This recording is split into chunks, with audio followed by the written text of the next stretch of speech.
Hello guys, welcome to Study IAS channel. मेरा नाम है सागल भैया। आज हम पढ़ने वाले हैं प्रधानमंत्री मोदी जी ने जम्मू एंड कश्मीर की ऑल पार्टी मीटिंग बुलाई है। उसको हम समझेंगे क्या इसके पीछे रीज़न है, इतनी हलचल जम्मू कश्मीर में क्यों हो रही है। तो चलिए शुरू करते हैं बिना किसी देरी के। सबसे पहले आप आर्टिकल देख सकते हैं, द इंडियन एक्सप्रेस का है। इसमें लिखा हुआ है हम पॉलिटिकल सिचुएशन को डिस्कस करने के लिए जम्मू कश्मीर की लीडर के साथ मीटिंग करने वाले हैं। एक आप आर्टिकल और देख सकते हैं, न्यूज 18 का है, centre to clear path to Jammu and Kashmir statehood. कहने का मतलब है जम्मू एंड कश्मीर को वापस राज्य बहाली का दर्जा देने के लिए काम करने वाले हैं, ऐसा कुछ इन्होंने अपने सोर्सेज से पता लगाया है। तो अभी हो क्या रहा है ये देख लेते हैं। प्रधानमंत्री मोदी जी 24 जून को जो भी जम्मू कश्मीर के पॉलिटिकल लीडर्स हैं उनके साथ मीटिंग करने वाले अबाउट डीलिमिटेशन एक्सरसाइज। मैं आपको बाद में समझाऊंगा डीलिमिटेशन का कंप्लीट, आपको कोई फिक्र करने की बात नहीं रहेगी डीलिमिटेशन के बारे में। तो डीलिमिटेशन की एक्सरसाइज के बारे में ये डिस्कस करेंगे। और इसके सबसे पीछे डीलिमिटेशन एक्सरसाइज के पीछे हमारे एनएसए अजीत डोभाल जी का हाथ है। लेकिन गवर्नमेंट ने ये क्लियर कर दिया है कि जो भी स्पेशल स्टेटस है, धारा 370 है, उस पर कोई भी टॉक नहीं होने वाली। और ये पहली मीटिंग है मोदी जी और जो भी रीजनल लीडर है जम्मू एंड कश्मीर के, उनके साथ मीटिंग होने वाली है। तो बैकग्राउंड में हम देख लेते हैं पहले क्या हुआ था। 5 अगस्त 2019 को जम्मू सेंट्रल गवर्नमेंट ने धारा 370 के कई प्रावधान नल एंड वॉइड कर दिए थे। धारा 370 हाल अभी भी इंडियन कॉन्स्टिट्यूशन में है, लेकिन जो उसके जो इसको जम्मू कश्मीर को मजबूती दे देते वो सारे प्रावधान हटा दिए हैं। और आपको पता है जम्मू कश्मीर को दो भाग में डिवाइड कर दिया था, दो यूनियन टेरिटरीज बना दी थी। इनफैक्ट वो स्टेट भी नहीं थे। जम्मू कश्मीर के साथ तो लेजिस्लेटिव असेंबली थी, लेकिन लद्दाख के पास लेजिस्लेटिव असेंबली नहीं थी, वहाँ पे ओनली एलजी का रूल था। और इस हिस्टोरिक मूव के बाद कई राजनेताओं और पॉलिटिकल लीडर्स को वहाँ को हाउस डिटेंशन में डाल दिया या जेल में डाल दिया, एक्टिविस्ट को भी। लेकिन 2 साल हो गए ऑलमोस्ट, उसके बाद अब धीरे धीरे कहीं छूट दी जा रही है, 4G इंटरनेट वापस रिस्टोर कर दिया है, वहाँ पे कहीं शांति भी हो गई है, आतंकवाद भी काफ़ी हद तक कम भी हो गया है। आप देख सकते हैं कहीं अब पत्थर मारने की घटनाएं भी काफ़ी कम सुनाई देती हैं हमको। ये एक आप आर्टिकल देख सकते हैं, जो पीडीपी की चीफ है महबूबा मुफ्ती जी, इन्होंने कहा हमको एक इनविटेशन टॉक आया है, तो हम डिस्कस करने वाले हैं। तो इस डिस्कशन में कौन कौन शामिल होने वाले हैं? नेशनल कॉन्फ्रेंस के डॉक्टर फारूक अब्दुल्ला जी, उमर अब्दुल्ला जी, कांग्रेस की तरफ से गुलाम नबी आज़ाद जी, ताराचंद जी, पीडीपी की तरफ से महबूबा मुफ्ती जी।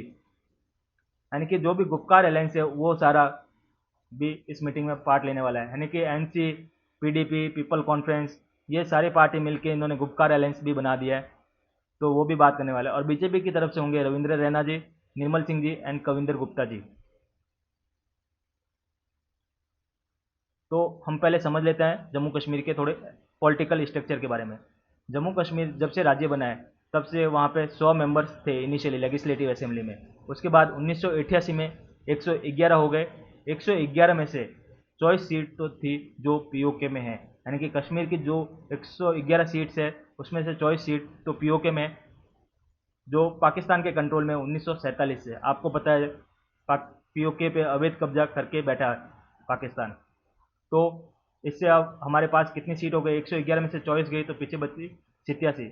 और 87 से में भी 4 सीट थी वो लद्दाख रीजन की थी, तो अब बाकी बची 83। 83 सीट में कश्मीर वैली में की सीट है वो 46 है, और जम्मू रीजन की 37 है अभी तक। लेकिन अब होगा डीलिमिटेशन एक्सरसाइज। और आप देख सकते हैं ये एक मैप है जिसमें बता रहे हैं कौन कौन सा स्टेट है। यहाँ पे ये कठुआ है और 20 नंबर पे कुपवाड़ा है। तो यहाँ पे, और ये जो एरिया देख रहे हैं ये लद्दाख है जो अब यूनियन टेरिटरी बन चुका है। और ये है वो अक्सई चीन है। यहाँ पे शक्सगाम वैली है जो पाकिस्तान ने चाइना को गिफ्ट में दे रखी है। और ये है हमारा पीओके। आप ये एक द हिंदू का आर्टिकल देख सकते हैं, delimitation exercise kick off in Jammu and Kashmir. तो डीलिमिटेशन कमीशन होता क्या है, इसका क्या काम होता है, तो आज हम समझेंगे। Delimitation literally means the process of fixing limits और बाउंड्रीज ऑफ टेरिटोरियल कॉन्स्टिट्यूंसी। यानी कि जो भी स्टेट की कॉन्स्टिट्यूंसीज है उनको लिमिट करना है, उनको बांधना है कि इतने ही सीट्स रहेगी। और डीलिमिटेशन बहुत ही पावरफुल कमीशन होता है, और जो भी ये निर्णय लेते हैं इसको कोई भी कोर्ट में चैलेंज नहीं करा जा सकता। और डीलिमिटेशन कमीशन के जो चीफ होते हैं, जो हेड होते हैं, उनको कंट्री के प्रेसिडेंट अपॉइंट करते हैं। कॉन्स्टिट्यूशन में कहाँ प्रोविजन है? आर्टिकल 82। आपको याद रखना है गाइज, पूछा जा सकता है इस बार यूपीएससी एग्जाम में। और ये आफ्टर एवरी सेंसर इनेक्ट होता है। और आर्टिकल 170 जो स्टेट को दिया गया है, ये भी डिलिमिटेशन एक्ट को देखते हैं। तो डिलिमिटेशन के कंपोजिशन में कमीशन में क्या कौन कौन होते हैं? इनमें 3 मेंबर का कमीशन होता है as per the act delimitation act 2002। तो सबसे पहले होते हैं वो सर्विंग या रिटायर्ड जज होते हैं सुप्रीम कोर्ट के, वो चेयरपर्सन बनेंगे। उसके बाद चीफ इलेक्शन कमिश्नर और election commissioner nominated by CEC, यानी कि जो भी चीफ इलेक्शन कमिश्नर होगा या उसके द्वारा नॉमिनेट किया गया होगा तो वो पर्सन इसके अंदर होगा। और थर्ड पर्सन होंगे state election commissioner as ex officio member. तो डिलिमिटेशन का प्रोसेस शुरू हो गया था 2021 में असेंबली, और डिलिमिटेशन के प्रोसेस के कारण 7 सीटें बढ़ गई है जम्मू कश्मीर में, जम्मू डिवीजन में, सॉरी। पहले जम्मू डिवीजन में थी, आप देख सकते हैं जम्मू डिवीजन में कितनी सीटें थी। जम्मू डिवीजन में थी 37, तो अब 7 सीटें बढ़ गई है तो हो गई है 44। तो यहाँ पे जम्मू में हो गई 44 और कश्मीर में हो गई है 46, तो टोटल हो गया 90। और आपको गाइज माइंड में आया होगा ऐसा एकदम से अचानक से क्या हो गया कि जिसके कारण मोदी सरकार ऐसा काम कर रही है। तो सबसे पहला रीज़न है द यूनाइटेड स्टेट्स।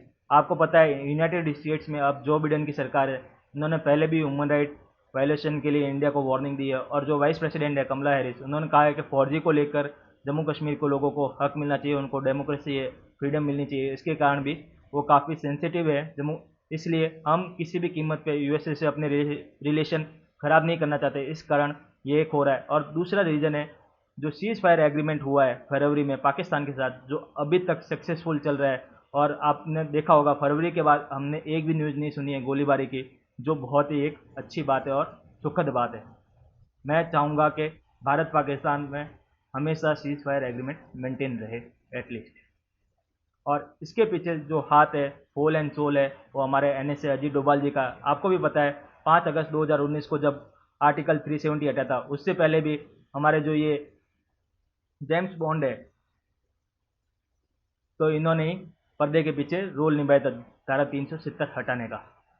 और इसके बाद पाकिस्तान का भी रिएक्शन आना ऑब्वियस था, तो पाकिस्तान ने भी कमेंट करा, refrain from any further illegal steps, PM Modi Kashmir meet on Pakistan radar.